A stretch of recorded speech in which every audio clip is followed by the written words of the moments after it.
Hello, and welcome to Course 5 of Oregon Third-Party Verification Training. This course provides an overview of verification for natural gas suppliers reporting to the Greenhouse Gas Reporting Program. For any questions related to this training program, please contact us at 3pverify@deq.oregon.gov. During today's training, I will give a brief overview of the natural gas supplier sector in Oregon. Then we will spend most of our time discussing the greenhouse gas reporting requirements and methodology for natural gas suppliers. We will finish with some tips for the verification process and a few examples to apply the regulations we've covered. Acronyms and definitions relating to natural gas systems are available in Handout 1 for this course. Please also see our website materials for this sector under the Greenhouse Gas Reporting Resources and Forms in the Natural Gas Supplier section. This includes the reporting guidance and the reporting form for the updated biogas, biomethane, and hydrogen reporting that was recently updated in our late 2023 rulemaking. There are also instructions and information regarding the Your DEQ Online reporting system, where entities report their natural gas supplier data. Let's begin with a quick introduction to the natural gas sector in Oregon. Oregon has negligible natural gas production and no processing facilities, so nearly all of the natural gas is imported on one of the two large interstate pipelines that run through the state, TC Energy's pipeline and Williams Northwest Pipeline. There are three local distribution companies that supply gas within the state: Northwest Natural, Cascade Natural Gas, and Avista Utilities. DEQ's Greenhouse Gas Reporting Program began collecting data in 2010 and collects data from natural gas suppliers and natural gas systems, fuel suppliers, stationary sources, and electricity suppliers. This information is used to create the sector-based greenhouse gas inventory for Oregon and to inform policy decisions. Our natural gas supplier reporting tracks the emissions from all natural gas combustion in the state with data gathered at the supplier level. These emissions equaled roughly 15 million tons of CO2 equivalent in 2022. Now let's get into the reporting requirements. This slide provides a list of the key regulatory provisions for the Greenhouse Gas Reporting Program relevant to natural gas suppliers. We will touch on some of the key areas of the rule during this training, but you should review them prior to the exam. All of our greenhouse gas reporting rules are found in Division 215 of Chapter 340 in the Oregon Administrative Rules.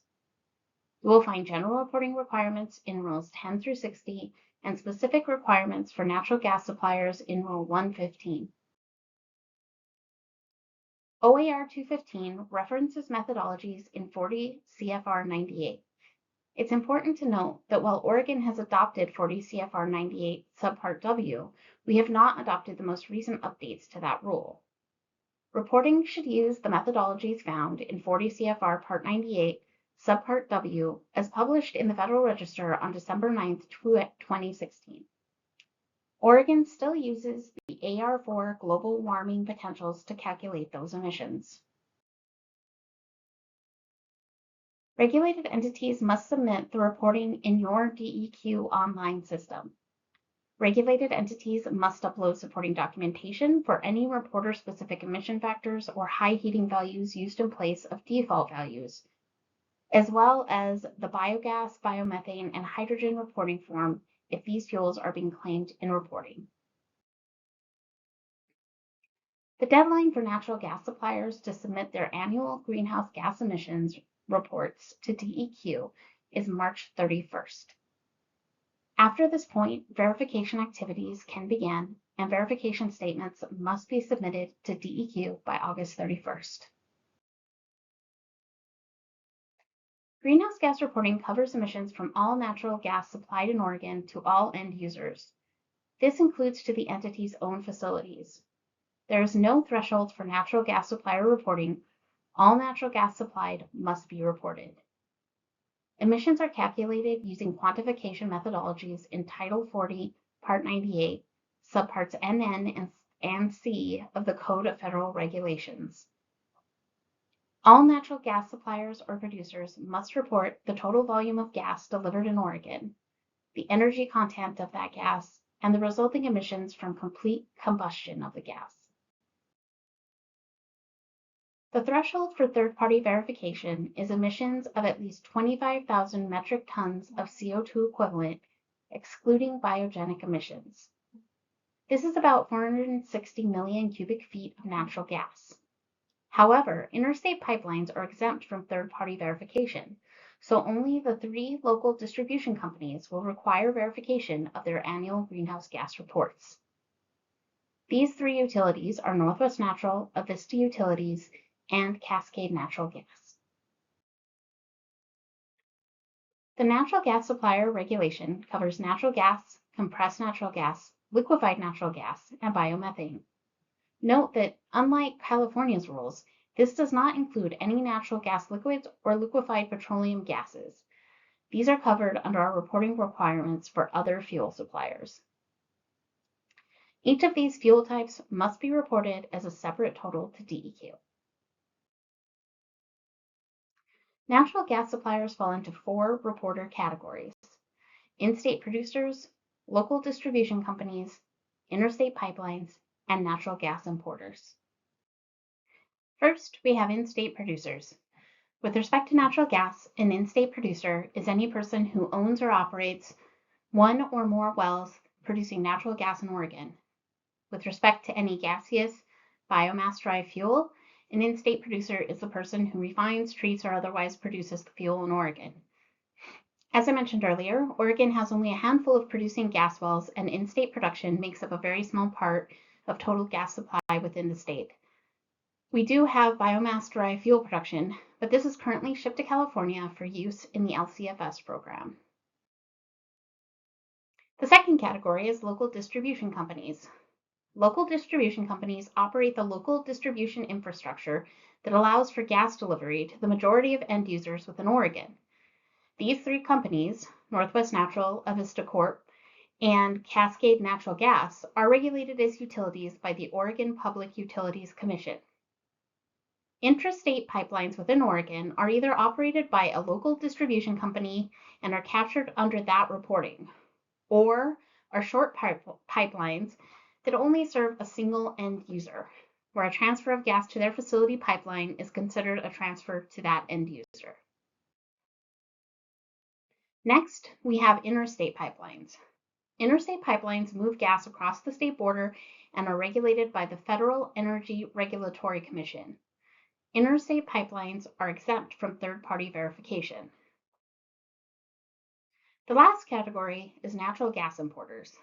This would be any entity that imports natural gas outside of the pipeline network, typically by truck for use in vehicle fueling stations.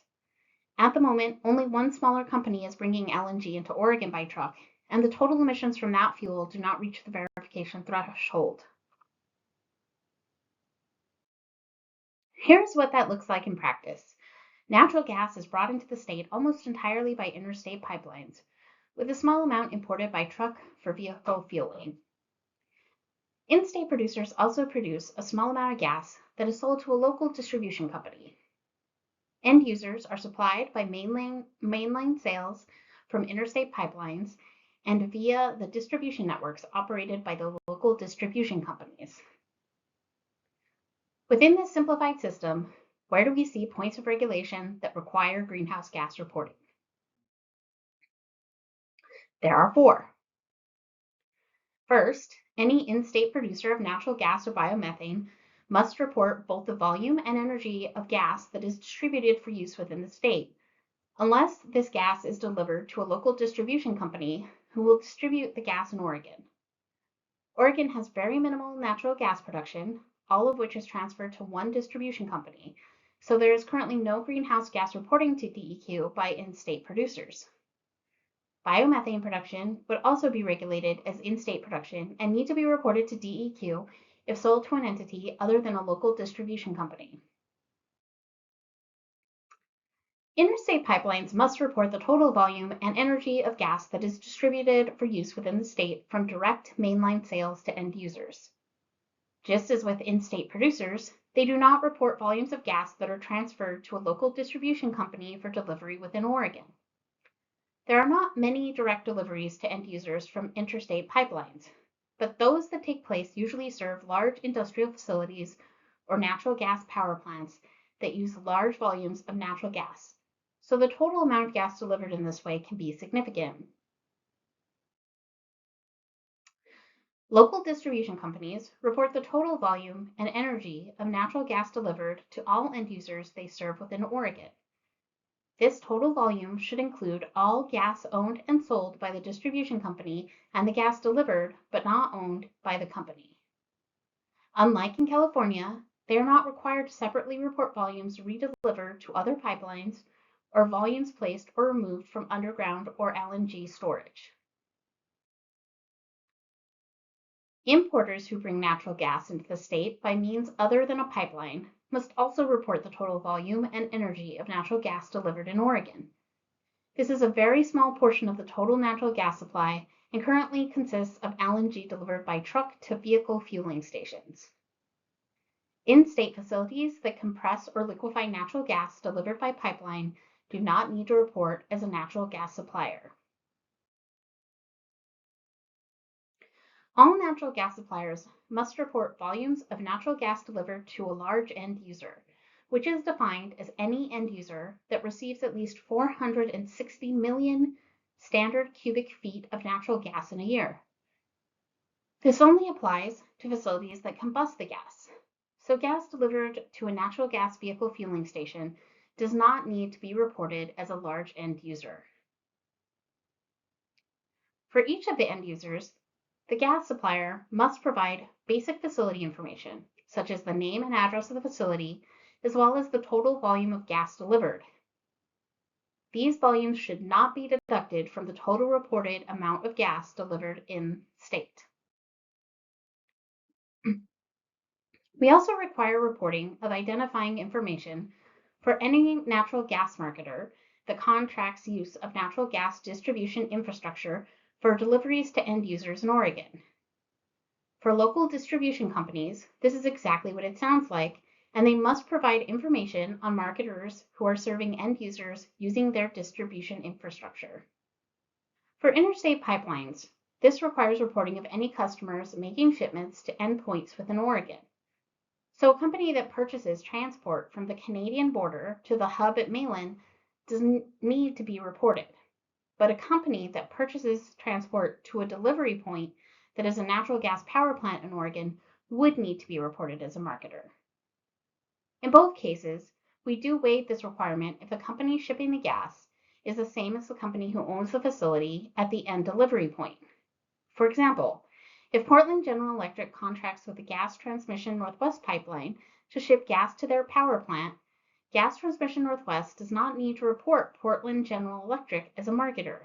However, if Portland General Electric purchased gas at the delivery point from a marketer like IGI Resources, then Gas Transmission Northwest must report IGI Resources as a marketer.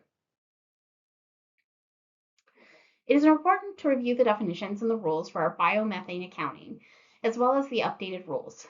Much detail has been added, and the definitions are important to determining what can and cannot be reported. This also applies to biomass fuels that are used by stationary sources, though that is not included in natural gas supplier reporting. Fuel can be reported as delivered directly or contractually using book and claim accounting.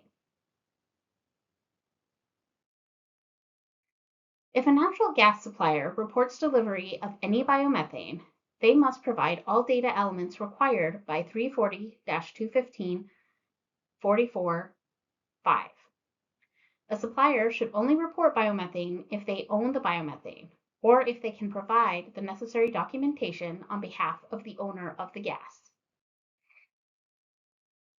This is the Instructions tab of the Biogas, Biomethane, and Hydrogen Reporting Form. It contains detailed information on how to fill out the form and how it should be submitted to DEQ. The form must be submitted through your DEQ Online with the regulated party's submission for the year. The form includes a tab for the reporting entity's information, fuel producer information, vendor or intermediary information, and fuel information. Fuel information that must be submitted includes production information, permitted source data if the fuel is supplied to a permitted source, and book and claim information. This information is very detailed and will need to be reviewed in detail by the verifier if the entity you are verifying is delivering these fuel types to Oregon. It is important to review the definitions in the rules for our biomethane accounting, as well as the updated rules. Much detail has been added, and the definitions are important to determining what can and cannot be reported. Book and claim accounting can be used to link the environmental attributes of a volume of any biomass fuel being reported between supplier and delivery. We do not require direct delivery of the biogas, biomethane, or hydrogen to the customer, and an equivalent volume of natural gas can be assumed to have been displaced if all other restrictions on how that can be done are followed. The natural gas supplier must be able to show that an equivalent energy of biomethane was injected into a pipeline that is part of the natural gas transmission and distribution network connected to Oregon that also allows for the transfer of biomethane to claim that biomethane. Verifiers should ensure that the claimed biogas, biomethane, or hydrogen has not been double counted. You should verify that the volume is matched with an equal quantity of delivered gas, measured in million BTU, that the same volume has not been claimed in another state or for another use, that volumes reported in this way can be claimed under multiple programs, provided that those programs are all considering the same volume in use. For example, a volume of biomethane claimed under the Oregon Clean Fuels Program could also be used in the Federal Renewable Fuel Standard and reported to the Oregon Greenhouse Gas Reporting Program as a natural gas supplier. In this case, that biomethane must be claimed at the same fueling station and at the same time. The supplier could not report it as claimed at a CNG fueling station to Clean Fuels and then delivered to an industrial facility to the Greenhouse Gas Reporting Program. The environmental attribute must be retired when it is used for any program. The volume must be injected and claimed within the same emissions year. Note that because a linked quantity of biomethane must be claimed concurrently if used in any other program, suppliers must follow the rules for the Clean Fuels Program if claiming biomethane under the CFP. This is currently a 2-quarter reporting limit. Directly delivered biomass fuels do not require as significant an amount of documentation retention as book and claim. However, the entity must have documents showing the fuel type and quantity directly delivered from the point of origin to the point of use in Oregon. These fuel volumes must also be reported in the biogas, biomethane, and hydrogen data collection form. Hydrogen volumes injected into the pipeline must be reported to DEQ. Hydrogen does not have emissions associated with its use. However, entities must calculate and submit the emissions that would have been released from the same amount of natural gas being used in the system. This must be done on the biogas, biomethane, and hydrogen reporting document available on the DEQ website. This form must be uploaded into the YDO Supplementary Documentation tab when submitting reporting for the year.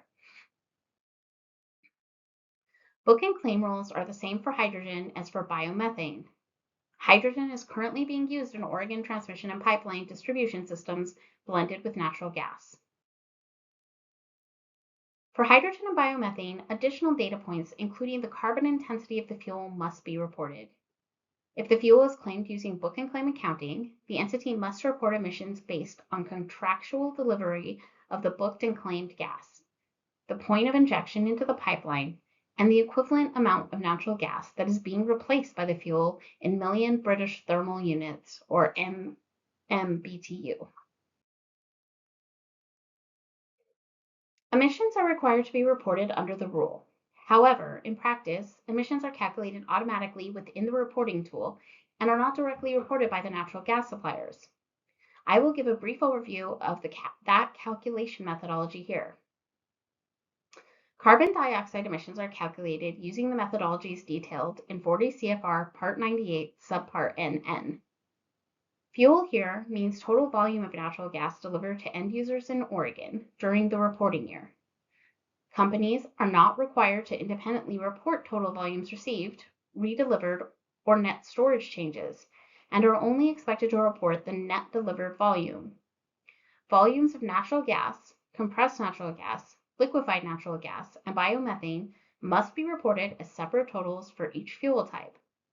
Biomethane emissions are calculated using the same equation, but the CO2 emissions are considered biogenic. Natural gas delivered as compressed or liquefied natural gas must be reported as the equivalent volume of gas under standard conditions. HHV is the higher heating value of the supplied fuel, which is the gross amount of energy contained within the gas. EF is the emission factor, or how much of the pollutant, in this case CO2, is released during combustion of 1 unit of gas. Methane and nitrous oxide emissions are similarly calculated using the methodologies detailed in 40 CFR Part 98, Subpart C.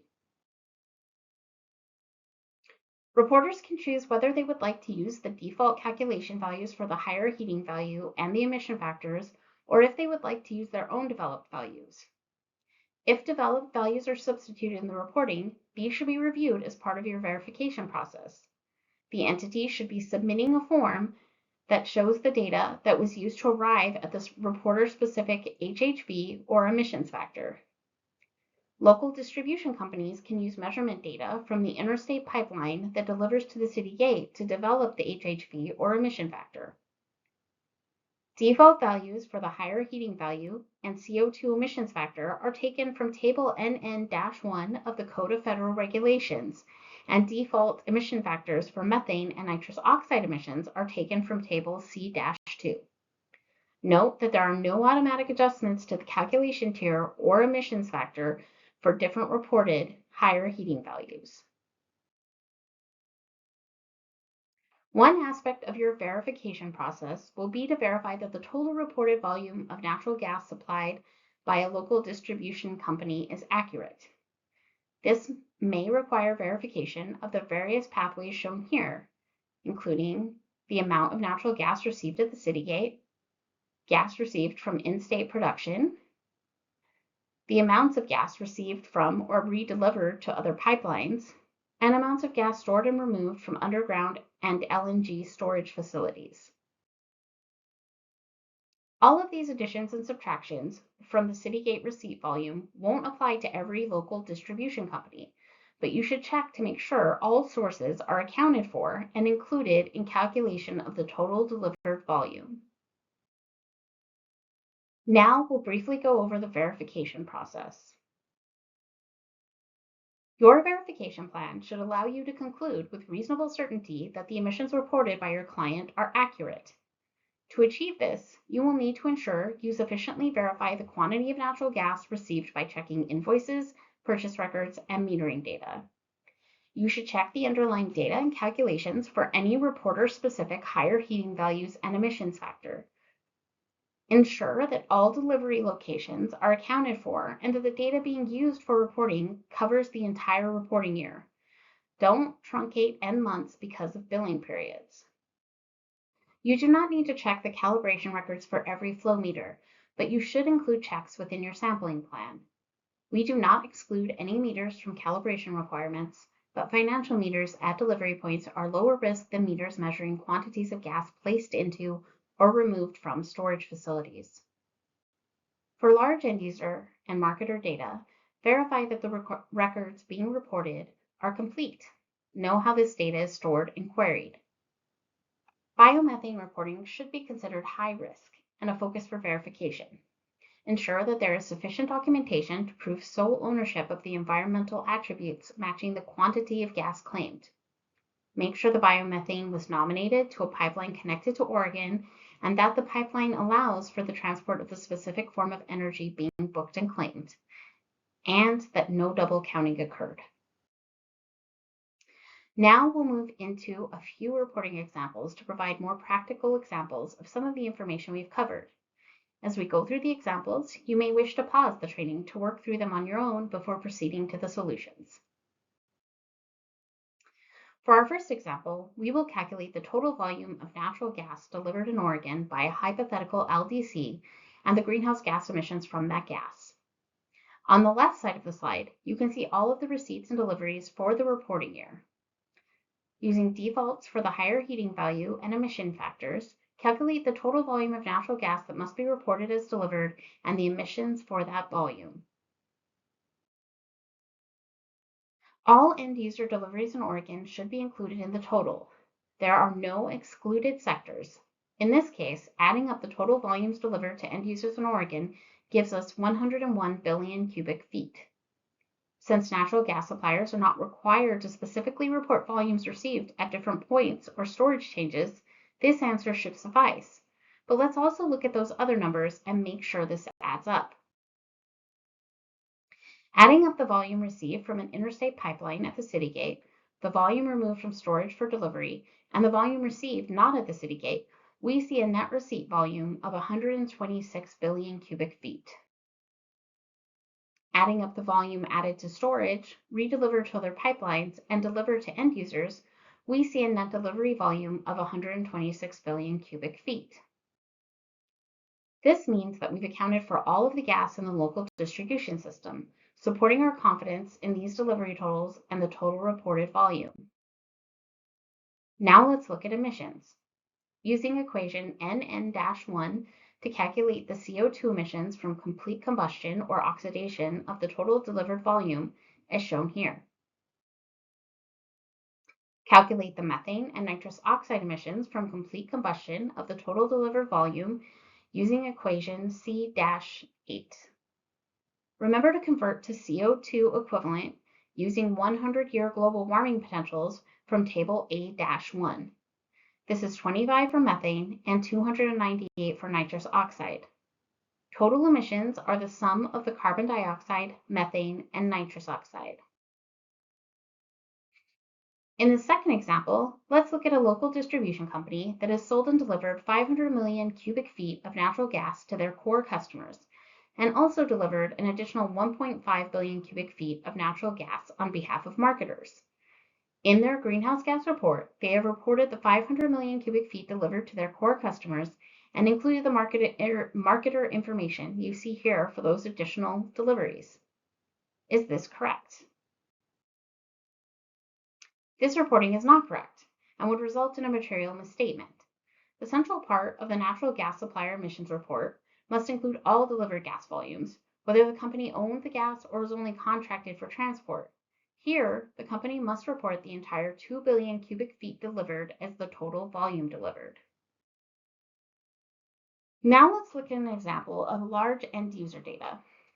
A query of a local distribution company's records for all deliveries over 460 million cubic feet returned the top table shown here. Using this data, the company reported the large end user information in the bottom table. Is this reporting accurate? You can assume that there are no issues with the underlying data the company has pulled for the top table. In this case, the company has faithfully reported the total volumes of natural gas delivered to each company they supply, but it has aggregated the data by company. Large end user data should be reported on a facility basis, even if multiple facilities have the same owner. The requirements for biomass fuels reporting is much more detailed in Oregon than for in other states. The entities must provide all data required by rule, and they must have documentation to prove that what they have submitted is correct.